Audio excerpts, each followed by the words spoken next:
Hello everybody, welcome back to Just Roll It Already. I'm Daryl. And I'm John. And today we have a shorter cast, but we are going to be talking about something that's been on my mind for quite a while, and that is Splat books, yay or nay. Because let me lay something a little bit better out for everyone. Are they always necessary? I mean, yeah, I know they're meant to expand the game and add additional rules, new features, new dynamics to a game, but are they always necessary? Now, I've always seen Splat books as being a compendium, like something like a campaign setting. But generally, they include a map and a whole dungeon crawl. That's what I've always seen. Usually I find Splat books very common now than they used to be a long time ago from what I've talked to about like some older school gamers. Their term of Splat book a long time ago was like Dungeon Magazine or Adventures modules. There we go. Modules. Yeah, that's what they used to call those things. And right now, everyone seems to be the norm to make Splat books up the wazoo, like Wizards of the Coast, Paizo Publishing, White Wolf. Anybody who has a IP, it seems that most majorly published books have mostly Splat books. Well, it's all about keeping your setting going, because players are gonna if players are immersing themselves in your setting, they're gonna want to keep playing in that setting. Because most certainly there's, as we all know, there's so much homebrew and just creation of your own setting, create your own gods, create your own whatever. Yeah. Even settings. But if you have a world people like, you're gonna want to keep pushing it as promoting it. But in general, I don't like them. I cannot stand Splat books. Just because in a recent encounter that I had with our friend Jeremiah, we were playing a four-head handbook. I believe it's called the Scepter Tower Okay. module, and it's a four-head module, like I said, and it really didn't gear itself towards our playstyle. So that's the biggest connection I have with Splat books, is they're not caterable. Well, you can try and cater them, but it completely defeats the purpose of them. Because Yeah. if you have to customize it, it's gonna hurt you in the end.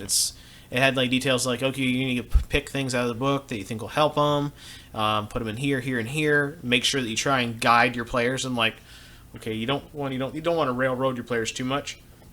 It sounds like you're kind of talking about the two different types of Splat books. One's a rule Splat book, one is a setting Splat book. Yeah, exactly. We should probably branch those two off just to kind of make a more clarification. It seems like you already started on the setting, so we'll probably continue on with that one. Yeah, setting Splat books. There's many. For the Eberron campaign setting, the Neverwinter setting, for instance, for Ed, there's some for Eclipse Phase even. Yeah, I've looked at some of the Eclipse Phase Splat books, and I actually find them quite immersive and entertaining. But as far as their usefulness, I find them if I was going to rate them, I would give them about a 6 out of 10. Now, Splat books can either be made by the publisher, or they can actually be made by third parties. I kind of find that about finding third party about the same as I view fan fiction. Yeah, but I kind of like. There's some like there's a lot of it that which you don't like, but there are very few that are actually really good. Yeah, I kind of like it because there's so much variety. When you give it to the public, it expands on it, and just the number of adventures you can have and the encounters you can have is varied. But yeah, like I was saying with that earlier encounter, it was a really sour experience. I haven't had a good encounter with Splat books yet, just because it made it really hard for the DM to run the game. Yeah, setting Splat books are very rigid generally, and also modules, because they're focusing on a more railroady story, and very few of them are sandboxy. And it's mainly for them to tell a story, and it's kind of a hold your hand role playing game. You have many options to approach a situation if it's a well done one. One that I actually do enjoy reading are for ideas is typically the Pathfinder adventure paths, because for generally 3.5 or OGL games, they have a lot of good ideas in how the writing approach goes to giving out, saying like, if they choose this way or this way, if they threaten this person, do this way, reward them for this, give them nothing. They're more fleshed out. Yeah, they're more fleshed out, and some of the early 3.5 stuff, 3.0 modules, I don't care too much for because they're too assumptuous and rigid. Yeah, they're going to assume. They try to assume the player's going to do something, and it generally goes against it. Yeah, a lot of times. Everyone knows that when you're doing a gaming, that it doesn't really follow what you actually have written down as a game master. Right. Yeah. Because if you do and you keep on like box canyoning them, and they can only work within this small section, it doesn't feel a lot of fun. But that moves on to other things that right now, what about when it comes down to a rule system? Now, rule split books are much needed, but when you look at them, you need to figure out if that actually makes sense. Because if it's trying to like wedge a third party sort of, I don't want to say homebrew. It's technically homebrew, but if it's a published article, but it has a lot of third party stuff, or what is typically third party, and it gets published, and it tries to push rules in to like say wedge it, not to wedge it in, but to overwrite rather than clarify. Mm-hmm. That can be an issue. Yeah, it's overinflated. Yeah. And that can be a problem as well. And then there's the situation, the dreaded, like everything that comes out by this game. That's Paizo Publishing does a good job with their expansions. But the mentality that I see that I have a problem with Splat books in general is people think because it's out, they have to have it. They have to have it, but also that it's the moment it's out is therefore obviously part of the rules and it's immutable. And that's the thing I really dislike, because our friend Big Rudy, I had to tell him the rule of saying if it's not on the shelf, you can't touch it. Yeah. You're still pulling from out of like the other adventure paths, like there's the Divine Adventure Path or whatever. Yeah, he keeps on looking at the other books and sitting there saying like, oh, I can do this.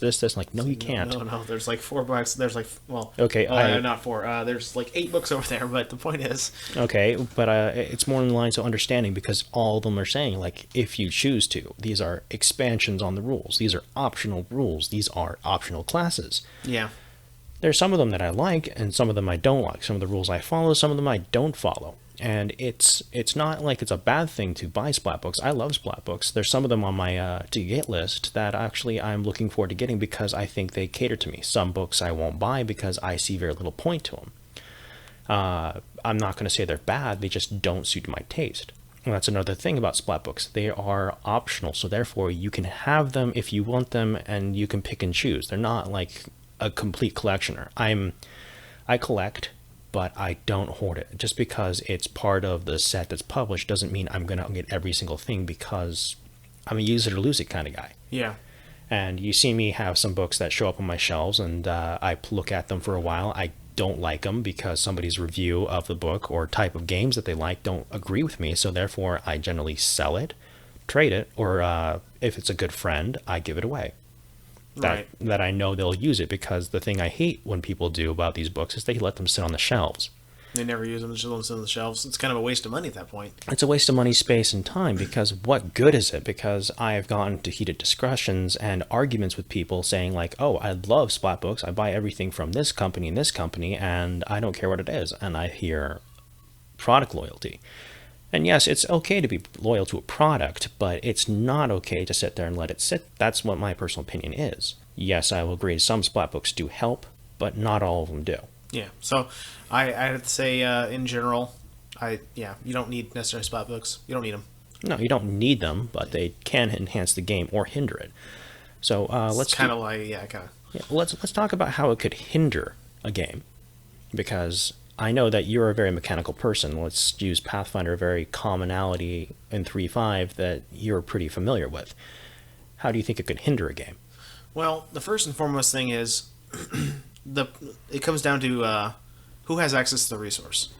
And this is not because you're going to need access to the resource out of the session. If it's up to a character update or trying to find feat information or something of that nature, something that you need for character development that's outside of game that's in that book, which means you're going to need a copy of it. One way or another, you're going to either borrow it. It's going to be an issue trying to get information spread around. So dissemination of information is probably the biggest hindrance I see with Splat books, because either everyone needs a copy or they're going to be basically trying to fight over sharing it. Yeah, and the biggest problem I see is that everyone will argue rules up to the wazoo, and it will bog a game down. Familiarize yourself if you're going to get these things, and understand the rules that you're going to be getting into before you implement them. As a game master or a group, you can choose whether or not to use these things. It's basic knowledge. You always have the choice to choose or to use or not to use something. Right. And if you're not going to use it, might as well not get it. So. Yeah, might as well not get it, because my shelf would probably be twice as big if that was the case. Yeah. And thank goodness it's not. because then I'd have a problem going through my entire collection when I move it around. I have that problem with Magic cards. I don't play Magic. No, you don't. If you want to talk about useless inflation. Oh yeah. Oh no, there's a market value for things for a reason. That goes for anything. Yeah, I mean, people have to make money off this kind of stuff. Well, it's also there's a commodity to it. It's a commodity. Yes, and the collector's mentality. People like to support the products that they enjoy. Yep. I support Paizo. I support Green Ronin. I support a lot of companies, Cubicle 7 and so on, because I like some of their stuff. And it's perfectly fine. I mean, I even go through Drive-Thru RPG and I support the indie guys because I think they have some good stuff. Just because they're not big name publishers doesn't mean that their game is bad.